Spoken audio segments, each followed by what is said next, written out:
Hi, welcome to Between Techie.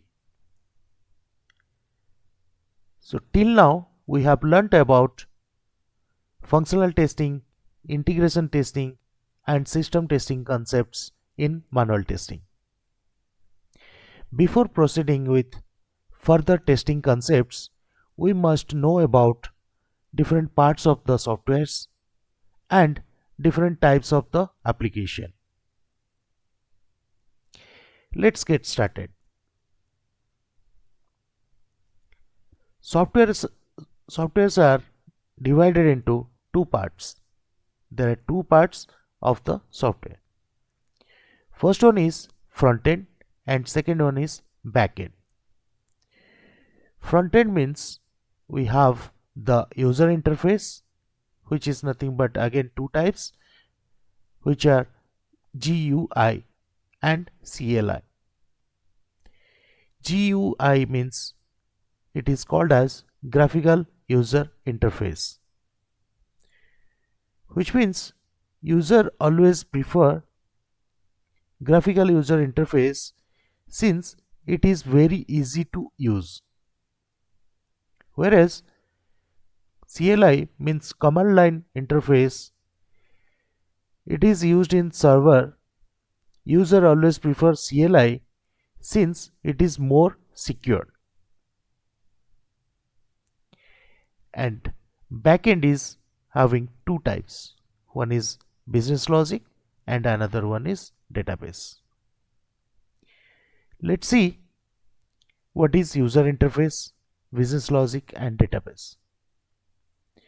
UI means it acts as the interface between the user and the application. Business logic means it is the main part of the software where developer would have written some coding logic which makes the functionality of an application to work. And database is the place where entire user information is sorted in the form of tables. Alright. Next, we'll see some different servers of the softwares.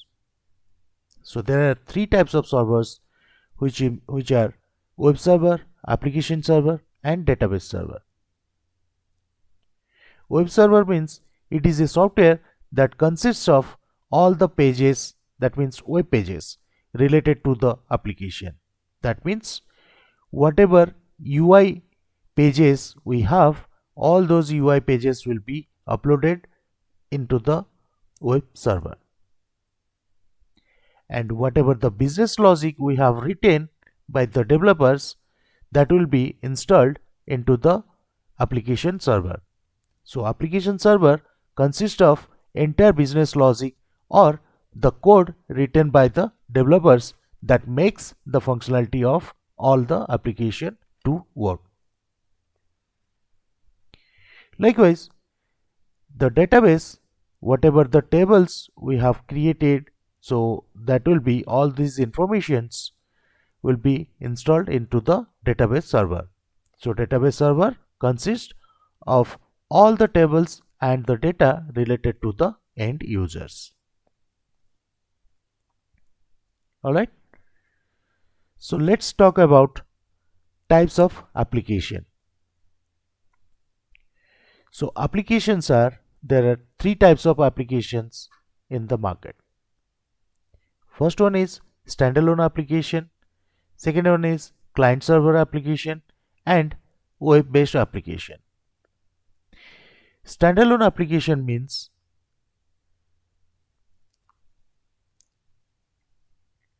it is a software where entire application is installed at the customer's place or end user's machine and only one person can access at the time. So there are few examples of standalone applications like Notepad, MS Office, calculator, media player, etc. etc. So client based application or client server application, there are different examples like Skype, Gtalk, Yahoo Messenger, etc. etc. And web-based application means Gmail, Facebook, Yahoo Mail, Naukri, etc. etc. So let's see individually what is standalone application, client server, and web-based applications.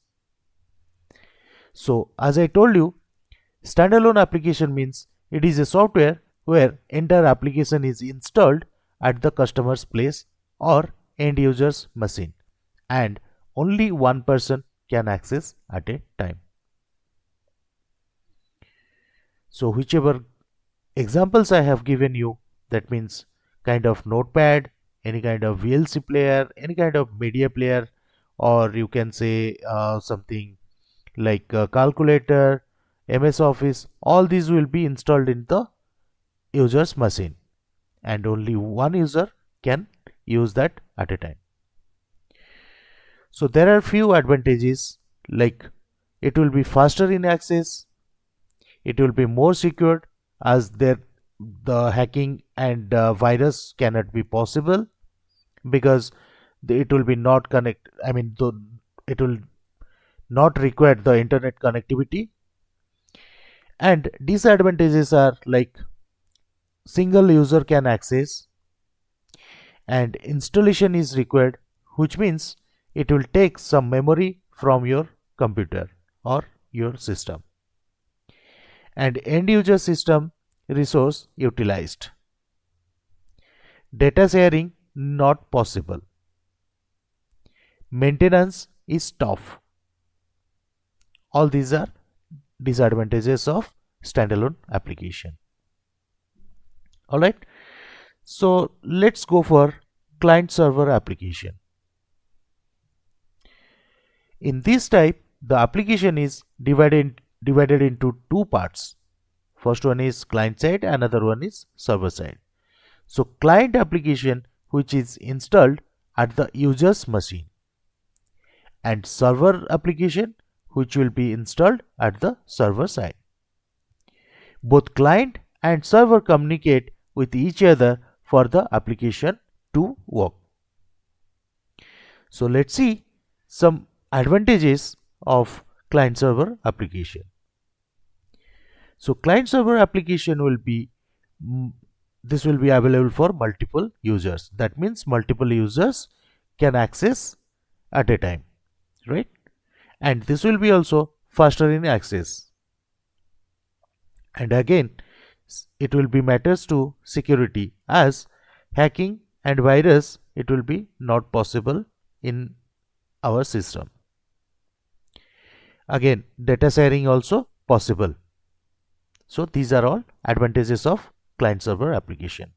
So disadvantages of client server applications are like installation is required.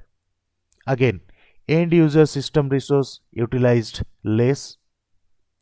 Maintenance is less critical. And the most important thing is if server is down, no one can access. Alright.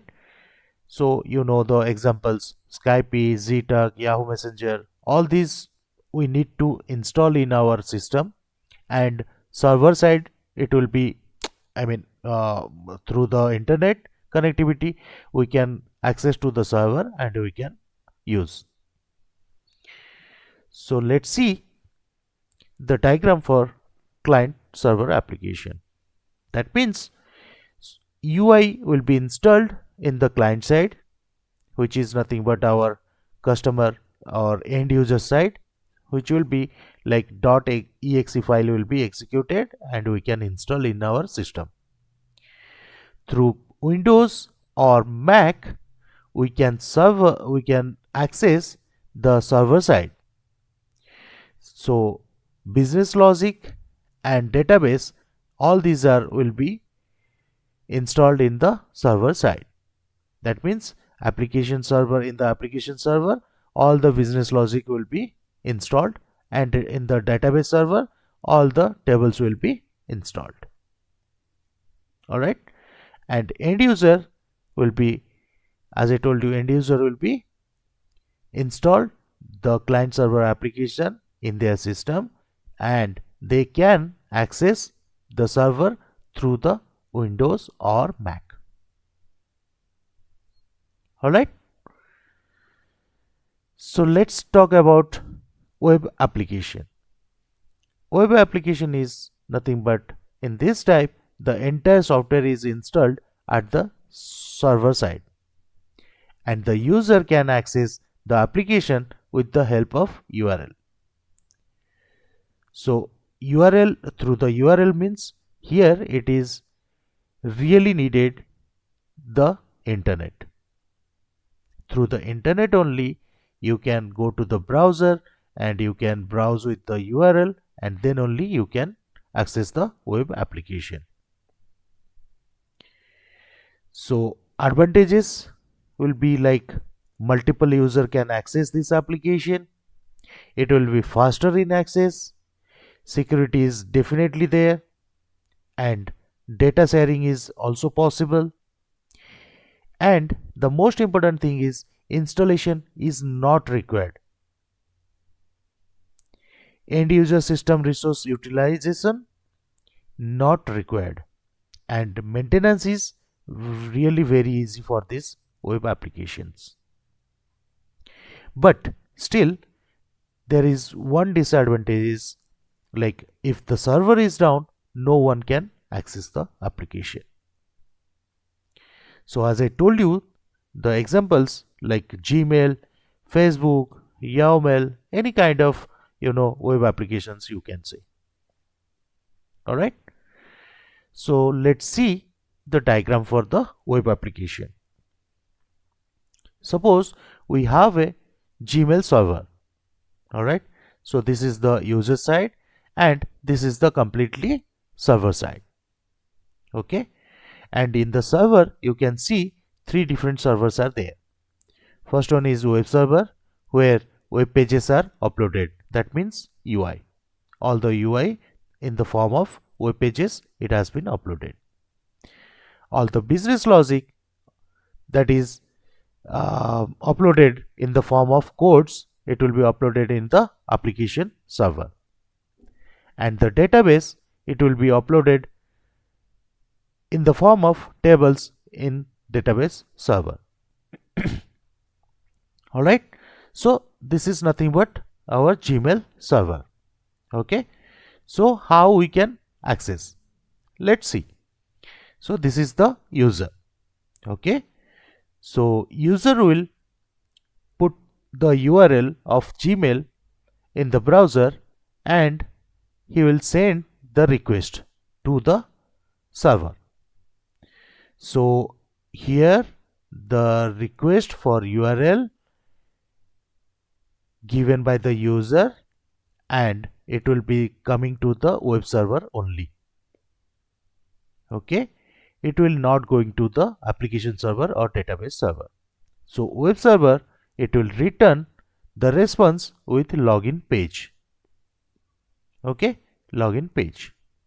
And then user will enter username and password, valid username and password for the user, and user will send the request to web server. So web server will, it needs to be validated, right? Whether it is the valid username or password. So how web server will validate? Web server cannot validate all this. So web server, it will send the same request to application server, and then application server will send this same request to database server, and it will be validated in the database server, and the database server will send the response through the application server, and web server will provide the home page for this particular user. And in the home page, again user will send a request for the compose. Suppose user will click on the compose, so compose request will be sent to the web server. So in the web server, it will be not going to the application server and database server, because it needs to be shown the web page only. Okay. So it will throw the response as the compose page to compose. And suppose user will click on inbox directly. So that means it will hit another request for web page, and here web server again it will send to the application server, and application server again it will send to the database server, and in the database it will check whatever the inbox emails will be available for that user. So it will return with the response, and it will come up with the application server and the web page. It will be displayed all the emails of the same user in the inbox. Alright. So once user will click on logout, it will go to the web server. Again, web server will send the same request to application server, and here in the application server, the session application server, it will kill the session and it will send the response as to the web server. So web server again it will show the login page for the user. That means once it will log out, the login page it will be displayed. Alright. So this is the work for the web application. I hope my video is really helpful for you, and if you feel so, please like, comment, share my channel, and please do not forget to press the bell icon for subscribe my channel. Thank you.